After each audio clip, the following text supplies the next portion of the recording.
The way I just said spicy and wholesome one after another. There was a lot of role playing. Hi besties and welcome back to my channel. Today we're going to be doing another reading wrap up. I have literally been chomping at the bit to film this video because I have 4 5-star reads in this pile of books beside me and I'm so excited to talk about literally every single one of them. I had a very good end to my 2023 and I've had a fantastic start to my 2024. I have not had a single book below 4 stars, which that is a very good sign. I'm very excited to see how the rest of the year goes. I also think I've decided to make this every book I've read recently thing become a little bit of a staple on my channel instead of like monthly reading wrap-ups, because some months I only read like 2 books and it's a bit pointless at that stage. So I think I'm gonna do like every couple of months I'll do a big wrap-up. And also, we're not talking about my shelves. I promise there is a video coming where I am gonna fix them. I'm gonna give them some TLC, but today is unfortunately not that day. Keep your eye out for that video though. I have some very cute plans for them. So with all of that out of the way, I hope you guys have had a fantastic start to your year as well. And now let's get into this little big wrap up. This first book that I have for you guys, I genuinely finished this 20 minutes ago. I said to myself, if I'm filming a wrap up video today, I need to finish this book before I film it because I just got to talk about it. I have to talk about it. It needs to be in this video. It truly is a need, not a want, and I need to talk about The Frat Boy by Nikki Sloan. I truly believe this series is going to become my new obsession. The Frat Boy follows Colin and Madison, and as the title kind of gives away, Colin is in a fraternity and Mads is in a sorority. I don't really know if this part of the plot is a real thing because evidently I'm not American. I've never encountered a sorority in my entire life, but the story kicks off with a like Greek week competition and their sorority and frat house have made it to the finale. The finale is this kind of like obstacle course, relay race kind of vibe, and the guy who was like stationed at the same section as Madison ends up cheating. One of the guys cheats, and once they all get to the end of the race, Colin backs him, which really pisses Mads off because if that guy hadn't cheated, her sorority would have won the like grand prize of $5,000 as well as going down in the history books. And being a stickler for the rules that she is, she winds up being humiliated, very embarrassed, and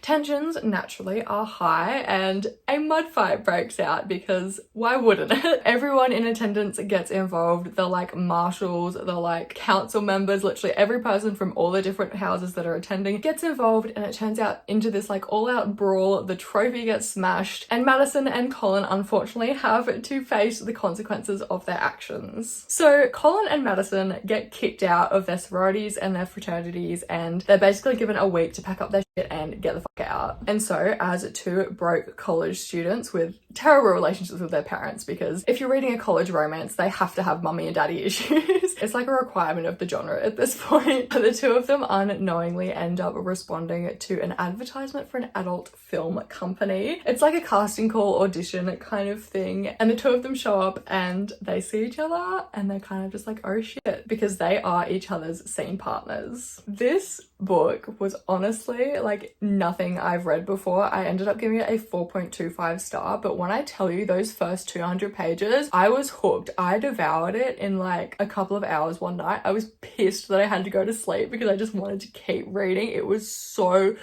addictive, and oh my god, it was just incredible. Like I was seriously slumping before I picked up this book, and book slump where? Book slump who? I had such a good time with it. It was so entertaining, and the characters, they actually felt fleshed out. Like oftentimes when you're reading just a smutty little book, the characters are just surface level, they're hot and that's it. But these 2, and the found family of the like, so Colin and Madison moved into this content house, and the found family, stop, like they all wound up going to Thanksgiving together. It was actually kind of wholesome. Like in a really bizarre way, it was kind of wholesome and I very much enjoyed it. Before I forget, I almost forgot my little spicy scale. So for anyone who's new here, I rate my books based on a star rating, which I think everyone does, but I also rate them on a spicy scale, which just kind of measures the like quality but also the amount. So The Frat Boy by Nikki Sloan, there was a lot of like MF, MFF, FMM, wait, yeah, sure, FMF. There was a foursome scene.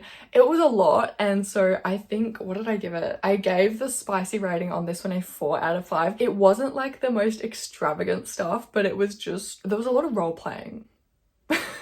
It was fantastic though, I loved it, and we're gonna move on. The next book that I'm gonna talk to you about is a total 180 from the frat boy, total opposite end of the spectrum in every single regard. I read this book in my lowest versus highest rated on Goodreads reading vlog, which I posted last week. I love that video if you've not seen it. Maybe I'm biased, but I had such a good time with it. But one of the books that I read in that video was of course Six of Crows by Leigh Bardugo. This was my highest rated book, and when I tell you, smashed it out of the park. I gave this book a 5-star. Just the journey it took me on, it was honestly fantastic. I loved every little morsel of this book. It was so good. And naturally, because it is a YA fantasy, it got a 0 out of 5 on my spicy scale. So Six of Crows follows Kaz and his band of misfits. Kaz is originally recruited to rescue a scientist who knows the secret formula to a drug that essentially turns Grisha into super soldiers. Grisha are essentially these elemental magicians, and this drug in particular enhances every aspect of their power. However, it is incredibly addictive and eventually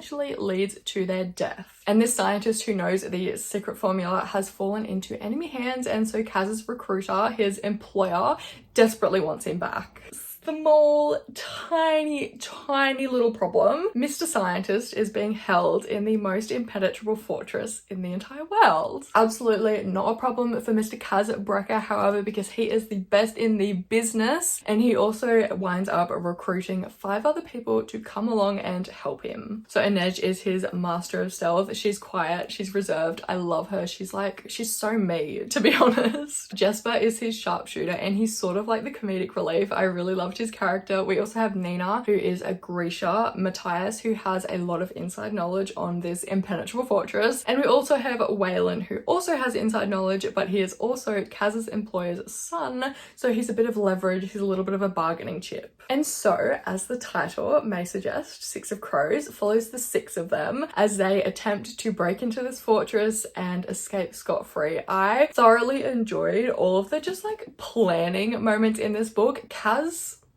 I was about to say Kaz's mind is incredible, but Leigh's mind is incredible to be able to come up with this. Like, I would never dream of this scenario in my wildest dreams, but it was just so like enthralling and immersive, and just the journey these characters went on, it was just so much fun. I adore reading about like action scenes in books. Like, I'm a romance reader. When do I ever get to read about an action scene unless it's a sex scene? But just the action in this book was like so much fun, and the tension, my heart was racing. It was so like, oh my god, the stakes were so high, and I'm so ready for the next book, but I'm also so scared for the next book. Ultimately, I had such a good time with this book. The like little romance subplots, the fact that it's YA and has little moments of romance in it makes it so much sweeter, because they can't rely on the like physical attraction. Like, it has to come from the heart, and it just makes it so much cuter. And it's like, oh my god, so freaking cute. And there's only a few moments, there's only a handful, but when I tell you I was on the edge of my seat,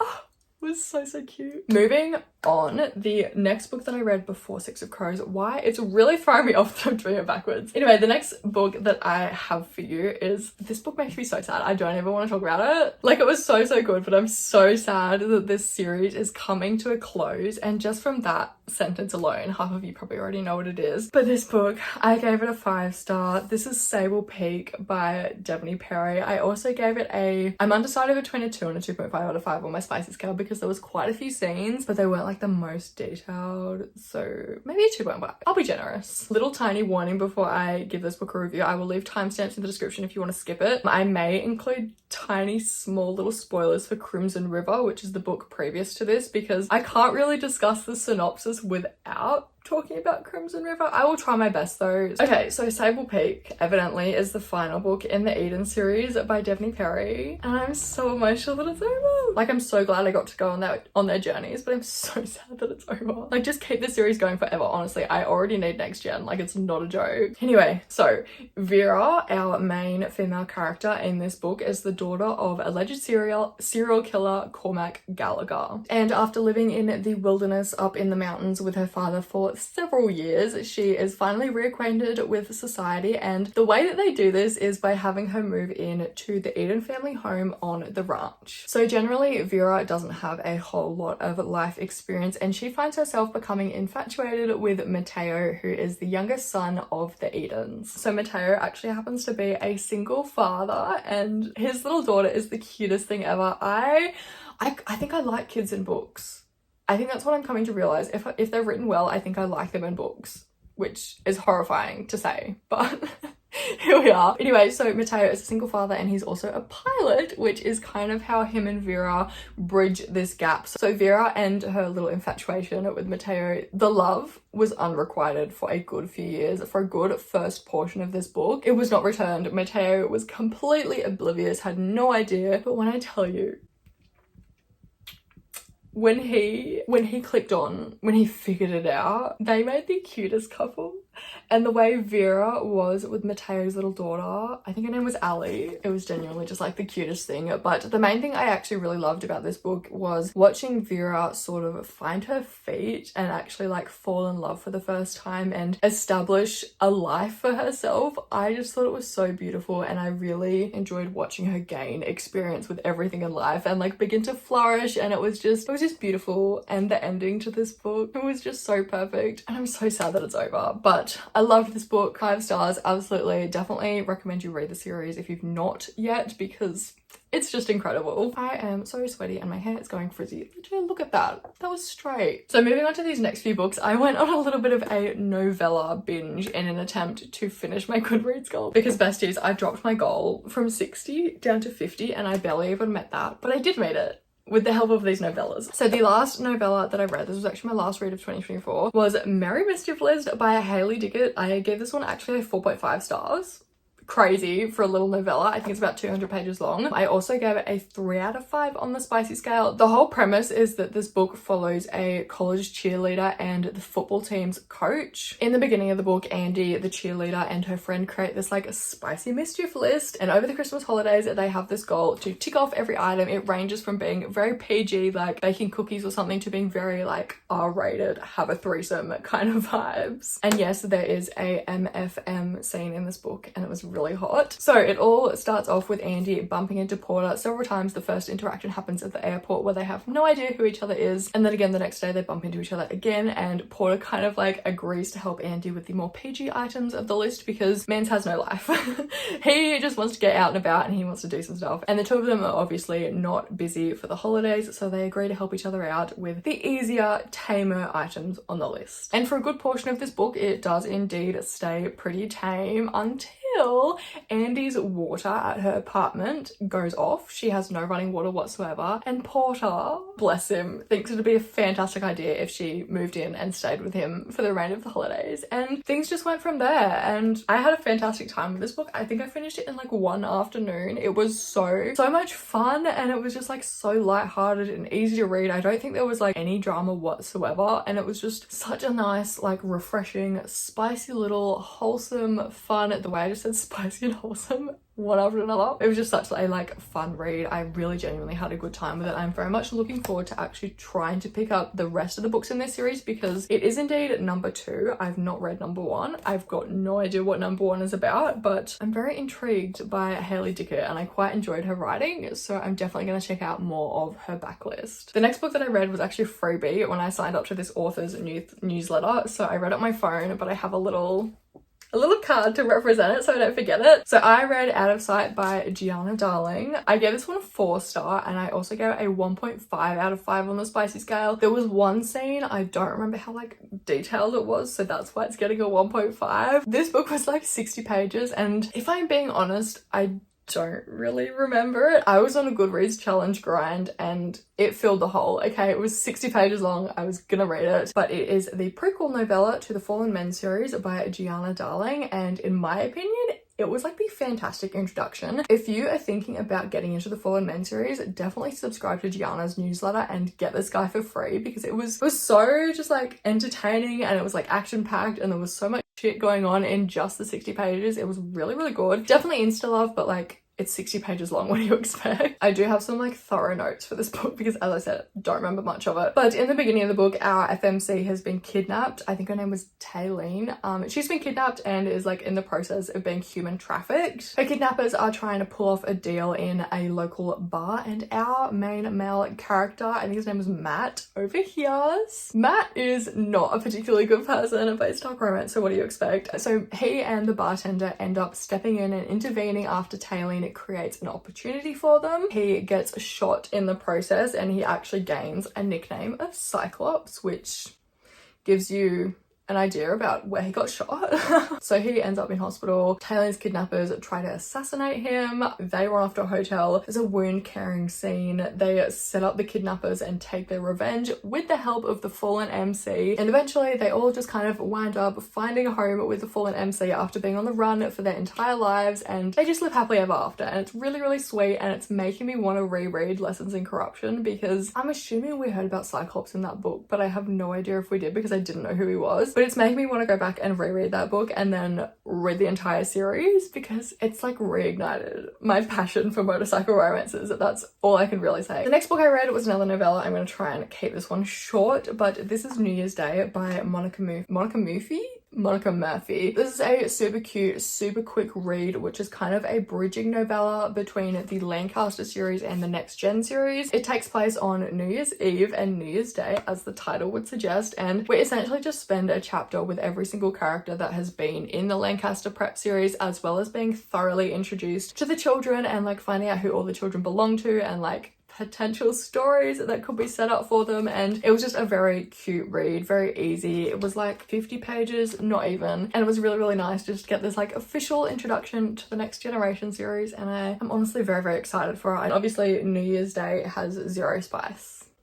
Okay, next book is another book that I rated 5 stars, and I have already told you guys about this one in my top reads of 2023, so I'll try and keep it brief, but I also don't want to because this is my favorite book of all time, and that's a big statement. So this is The Canary Cowards by Jessie Hall. I gave this one 5 stars, as I said, and I would probably give it a 3 out of 5 on the spicy scale. So The Canary Cowards follows Lake and Dylan, and Dylan is a professional physiotherapist who is currently taking care of Lake, who is a star running back in the NFL, and he has hurt his knee. Dylan is basically considered like the best of the best when it comes to like recuperating, what's the word? When it comes to like getting players back on the field who have suffered from this kind of injury. The character development and romance in this book is seriously some of my favorite that I've ever read, evidently because it's my favorite book, I think, of all time. It was just incredible, and the banter is like so hot and it goes so hard. I will admit the first like 100-200 pages of this book was a little bit slow, but once you get over that mark, oh my god, it took off and I ate it up in like a day. It was incredible. The Canary Cowards is hate to love because in all honesty, Lake is a bit of a dick at the start of the book. He's got some frustration, he's got some anger issues, he's just got a lot happening in his life that is making him pretty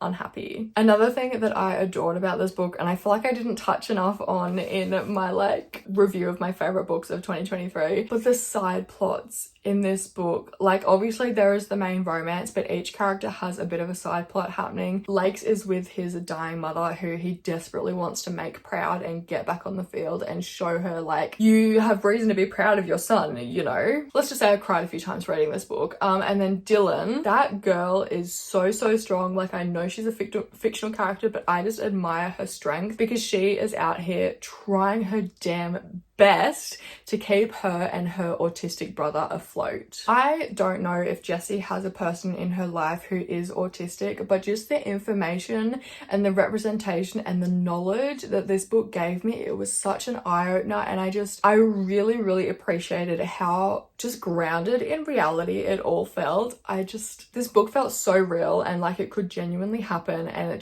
those are the kind of books that really hit for me and that really end up being my like favorite of all time reads because oh my god, this one was so good. I can't wait to read the rest of her backlist because wow is all I can say, genuinely. Moving on from my beloved Canary Cowards, we have another Christmas novella. I know we're in January, you probably don't want to hear about it, but too bad. This is The Christmas Blanket by Candy Steiner. I gave this one a 4 stars and I also gave it a 1 out of 5 on the spicy scale. I'm pretty sure there was one scene. I don't really remember a whole lot about it. First of all, look how just like tiny and cute this is. It's so adorable and it's so tiny. It's just like pocket size. Anyway, this is a second chance romance between Eliza and her ex-husband River. During her trek back home for the holidays, Eliza actually gets in a car accident and her car gets like stuck in a bit of a snowy ditch. And who better than to come to her rescue than her ex-husband? So her car is stuck in the snow and despite their best efforts to move it, because trust me, they don't want to be together, they don't want anything to do with each other, River really truly tries his best to get her car out. However, it's not budging, and so they resort to River's nearby cabin, and as they say, the rest is history. They wind up hashing out all their issues, they genuinely repair their relationship, and they kind of figure out where each other went wrong and how in the future they can repair that, and they come to the conclusion that maybe they're meant to be together after all. I thought this book was just really cute. At the beginning, I didn't have the highest of hopes because I'm not the biggest fan of second chance, especially when it's ex-husband and like ex-wife, because you guys got a divorce for a reason, you know. But I did end up loving this book and I kind of came to an understanding with their miscommunication, and I sort of like could empathize with them, and this book did actually draw some tears out of me, just like when the characters were explaining what they'd gone through and their like histories and what had happened since they split. It was kind of sad and I couldn't help but shed a few tears, but ultimately I think this book was pretty good. Second last book that I have for you today is honestly the only one that I truly didn't actually enjoy, which I hate to say because I had such high hopes for it. But this book is Deviant Hearts by Jagger Cole. I ended up giving this one a 3 out of 5 stars and a 3.5 out of 5 on my spicy scale. Despite the slightly higher spicy scale rating, I did not enjoy the smut in this book whatsoever. It was just not good. So I picked up this book because Morta Mary recommended it. I believe she compared it to Cora Riley's Mafia universe, which is my absolute fave, so I had very high hopes. However, this one was a bit of a disappointment. Deviant Heart follows Aries, who is the capo of the New York Mafia, and Neve, who is the Irish Mafia princess. Naturally, this book is like every other Mafia plot that has ever existed. It's an arranged marriage.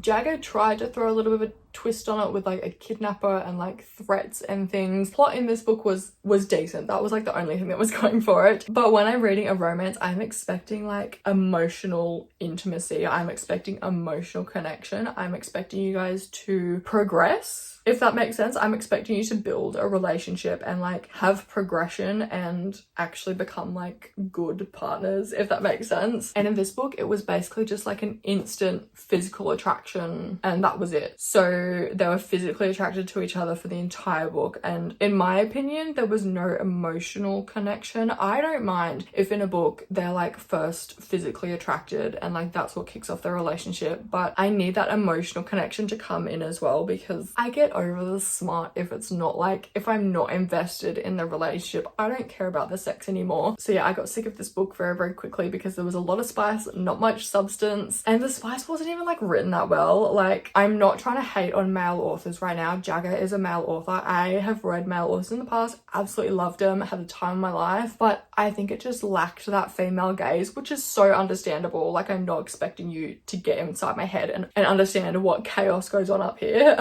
But it just lacked that kind of touch for me. And you know, if other people have really enjoyed it, that is fantastic, but unfortunately I don't think it's going to be for me. I'm probably not going to continue with the series. And yeah, I mean, out of however many books I've reviewed and talked about in this video, to only have one bad egg, that's like a fantastic track record. And yeah, I'm still happy I read this book, because you know, otherwise I would have been left wondering what a Mafia romance written by a male author would have been like, and I've had that question answered, and not for me, and that's fine. Moving on to my final book, now that I am sufficiently sweaty, sorry about that by the way, we have another 5-star read. I adored this book. I seriously had such a good like past month and a half reading all of these books, and this one is of course The Graham Effect by Elle Kennedy. I gave it 5 stars. As I said, I'd also probably give it a 2.5 out of 5 on my spicy scale. The Graham Effect follows Gigi Graham and Luke Ryder. Now, Gigi's goal is to be recruited by by Team USA to participate in the Olympics and essentially do something that her dad never achieved. However, she has a real weakness in playing behind the neck, and this is where Mr. Luke Ryder comes in. So Gigi and Ryder strike up this deal where he is going to help her like improve her technique when she's playing hockey behind the net. It's a hockey romance if I didn't say that. But when she's playing hockey behind the net, and she is going to put in a good word with her dad, who is of course the legend himself, Garrett Graham. The Graham effect is set in college, obviously, and it has this really nice like big found family kind of friendship group, as well as having a very, very nice amount of hockey. I definitely do think it has a little bit more than the off-campus series, which is very, very nice. I actually really enjoy reading about the hockey in these hockey romances. There is actually a subplot in this one that I got very, very invested in. It's essentially the whole reason Ryder is even at the university. So Ryder's at University Eastwood, their hockey program has kind of like disbanded. It's kind of like gone in the bin. And so the players from Eastwood's hockey program wind up merging with Briar's hockey program. Now, because there's obviously a limited number of spots on a hockey team and suddenly we have twice the amount of players available, there is a lot of tension and there's a lot of animosity. There's a lot of guys who unfortunately don't make the team. Ryder is not one of them. He secures that captaincy as he should. But there is like a lot of drama and hurt feelings that they've all got to work through, and I just really enjoyed actually seeing them like all become friends, all become buddies. Despite the weird little like team building exercises that they all had to do, I had a really good time with it. I thought it was really, really fun. Very much enjoyed reading about it. I adore Gigi and Ryder. I think Ryder is probably like one of my top favorite book boyfriends. That man is so hot. He's so hot, but he's also like so thoughtful, but he's so hot. Ryder's kind of got this like whole mysterious bad boy, quiet in the corner, grumpy thing going on. And I eat that up every time. And with that, we have come to the end of my little reading wrap up for the past month and a half. I love a lot of these books. I think I had a really good month and a half. I hope you guys did too. I have been filming for an hour and I sincerely hope this video is not that long because I still need to edit it and try and post it literally tomorrow. But I had a really good time filming today's video. It just like makes me genuinely happy to kind of reminisce on all the good books that I've read. I'm very, very excited to dive into some more of Nikki Sloan's works as well as Jessie Hall. I think those two authors have a lot of potential to become one of my favorites. But yeah, let me know down below if you have read any of these books, what your thoughts were, if you loved them, if you hated them, if you want to tear them to pieces in my comments, go ahead. And yeah, if you did enjoy this video, please don't forget to like, comment and subscribe because I would love to have you here. I always link my Instagram and my Goodreads in the description if you want to check them out, if you want to hit me up. And yeah, thank you guys so much for watching. I really hope you had a good time and I will hopefully see you in the next one. Bye.